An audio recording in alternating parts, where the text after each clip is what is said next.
me présente Mathieu, donc l'associé de Jérémy. Ce que je vais vous présenter ce soir, finalement, c'est assez amusant parce qu'on avait testé la dernière fois, il y a 1 an, quand on était venu ici, un nouveau format. En plus des pitchs, c'était de présenter un sujet qui nous inspirait, qui nous intéressait dans la food tech.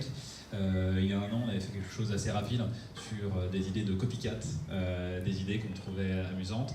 Et comme disait Jérémy, toutes ces vidéos qu'on fait maintenant à chacun de nos événements sur une thématique qui est plutôt un sujet qui n'est pas représenté en France dans la food tech, vous pouvez les retrouver sur notre chaîne YouTube.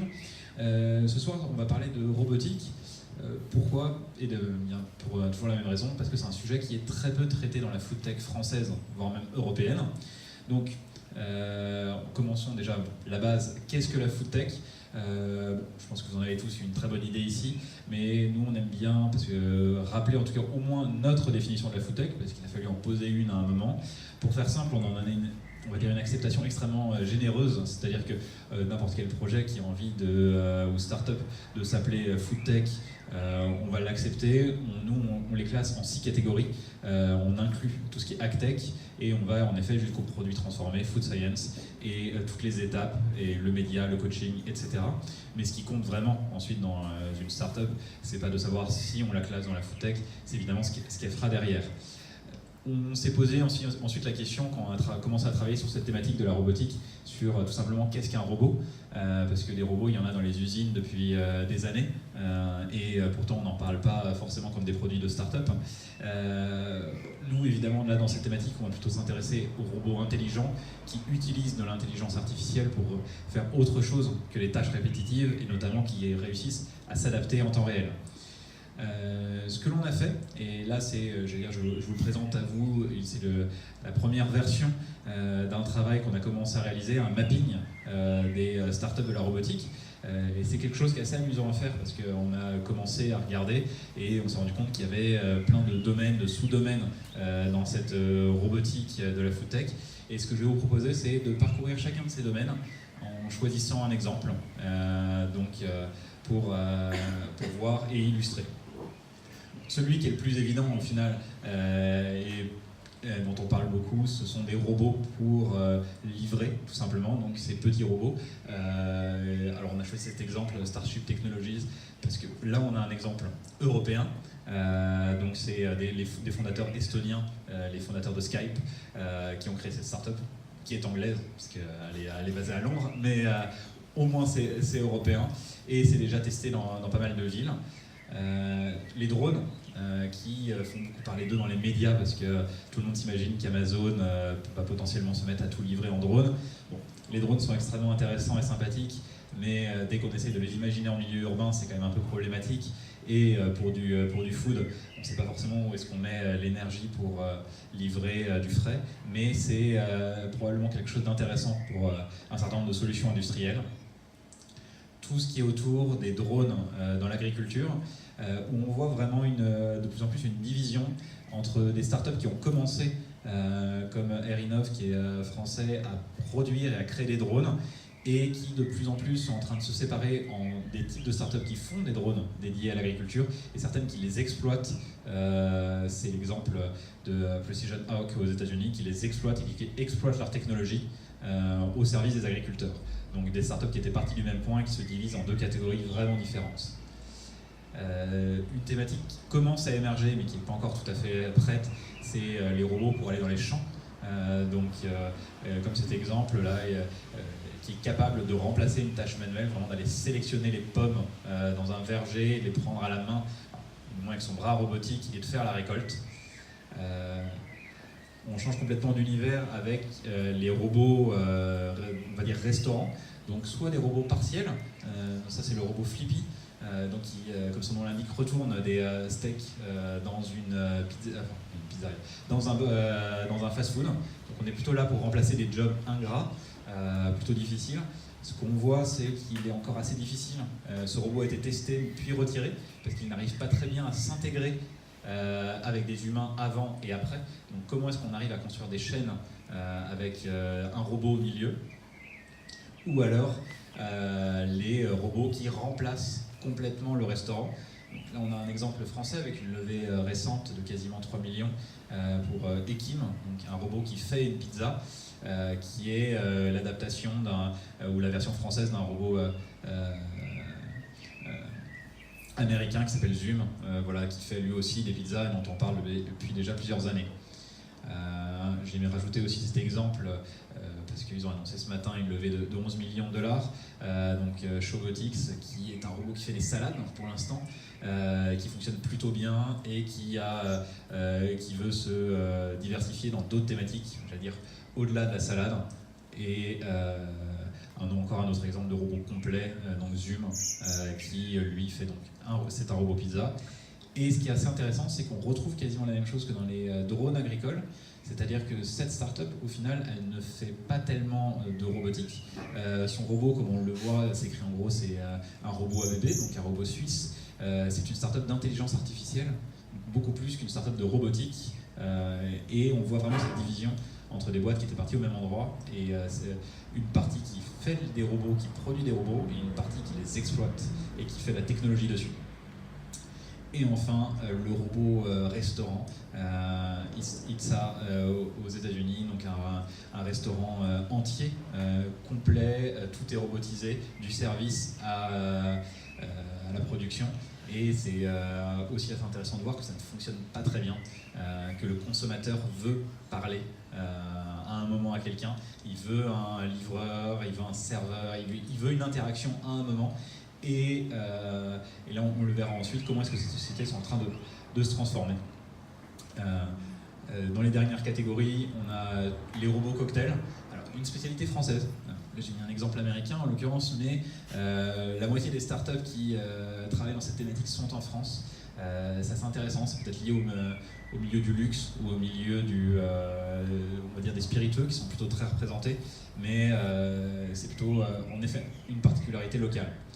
Et dernière thématique, tout ce qui est autour de l'impression 3D, où globalement, en dehors de cet exemple de la machine qui s'appelle Chobani, vous avez globalement pas d'autres exemples. Pour l'instant, ça fonctionne très peu en termes de start-up. C'est beaucoup des gros groupes corporate qui vont investir dedans, notamment Barilla. À partir de cette liste d'exemples et ce mapping, qu'est-ce qu'on peut dire et qu'est-ce que l'on peut voir? On va passer rapidement sur 4 tendances. Nous, ce qu'on voit, c'est ce que je viens de dire, la technologie d'impression 3D n'est pas prête aujourd'hui. C'est super intéressant, mais globalement, on ne sait pas mélanger des matières. Donc ça fonctionne bien, comme je le disais, pour Barilla, pour des pâtes, et ça fonctionne bien pour du chocolat aujourd'hui.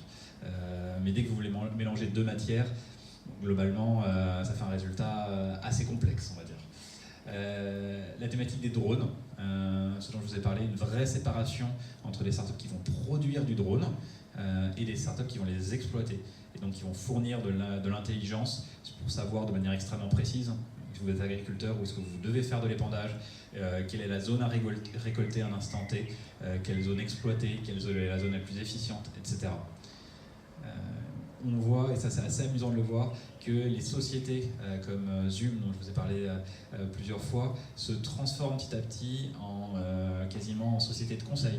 C'est-à-dire qu'au lieu de se dire on va développer tout un tas de petites pizzerias robotiques, ils se sont fait connaître, ils ont fait leur société, leur plateforme d'intelligence artificielle, et au lieu de l'exploiter eux-mêmes en développant des restaurants, ils se voient plus comme une société d'intelligence artificielle et vendent leurs compétences à des restaurants et à des chaînes qui voudraient se robotiser.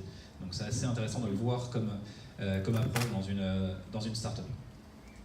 Et évidemment la thématique des robots livreurs, une véritable opposition qui est en train de naître et qui justement ne vient pas forcément de là où on pourrait l'attendre pour une fois, et avec à San Francisco du coup récemment l'interdiction de ces robots qui commençaient à être présents sur on va dire sur les trottoirs, donc interdiction de robots, ou alors il faut qu'ils soient accompagnés d'un humain, ce qui du coup limite un tout petit peu l'intérêt qu'ils peuvent représenter, même si ils commencent à être exploités pour faire de la livraison finalement, et à accompagner l'humain qui fait la livraison en portant la charge, mais quand même un peu moins efficient sur la promesse. Voilà pour ce tour d'horizon assez rapide de la robotique. Est-ce que vous avez des questions là-dessus? Déjà non. Écoutez, dans ce cas-là, on va peut-être passer directement au pitch.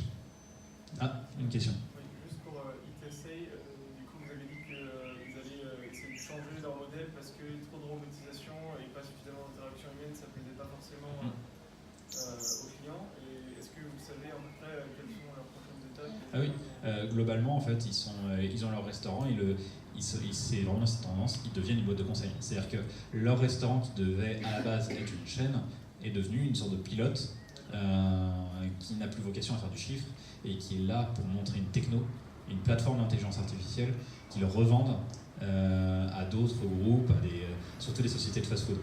Donc c'est globalement là-dessus.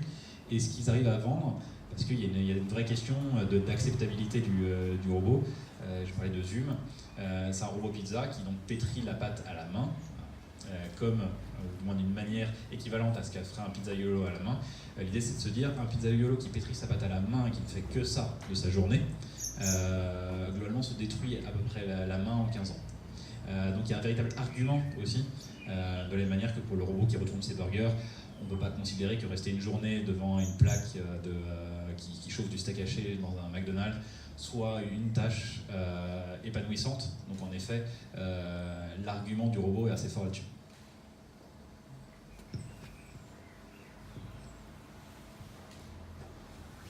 Eh bien, merci Mathieu. J'ai une question. Oui. Qui sont les investisseurs les plus actifs dans le food tech en Europe? Dans la food tech en Europe, pour l'instant, il y avait jusqu'à 2-3 ans assez peu d'investisseurs dédiés. Et ce qui est assez amusant, c'est de voir qu'ils sont en train de se réveiller en même temps, de se constituer en même temps. Donc jusque-là, c'était des fonds traditionnels. Si on exclut, il y a des fonds dédiés à l'agro depuis longtemps en Europe.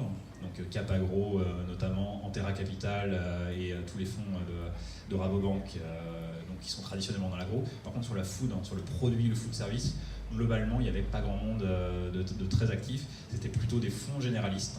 Donc il n'y avait pas de fonds particulièrement actifs sur le sujet. Là, on voit des fonds généralistes commencer sérieusement à s'y orienter. Donc en France, Otium Capital, Alven qui commence à s'y mettre. Et on voit des fonds en train de se créer. Et un peu un fight entre les deux, qui est assez amusant. Donc Five Seasons Ventures qui s'installe à Paris à la rentrée.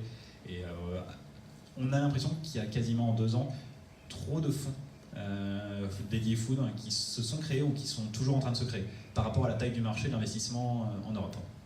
En tout cas, ils vont tous sur le même, ils vont quasiment tous sur la série A et la série B, et il n'y a personne avant. Donc il y a un bouchon en fait dans leur capacité d'investissement.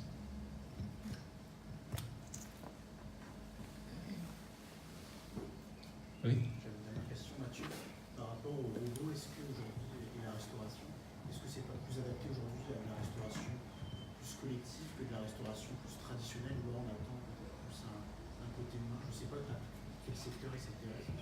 Globalement, l'objectif c'est double. C'est premièrement très gros focus, le fast-food. Donc on est vraiment focus fast-food, où de toute façon où la cuisine n'est pas frontale avec le consommateur, et on a un peu de restauration individuelle ou restauration en entreprise.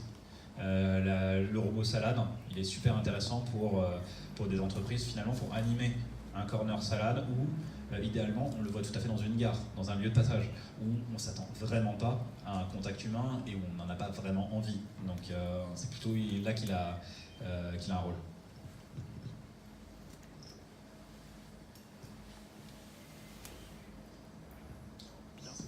Bon, ben là c'est bon. Merci Mathieu.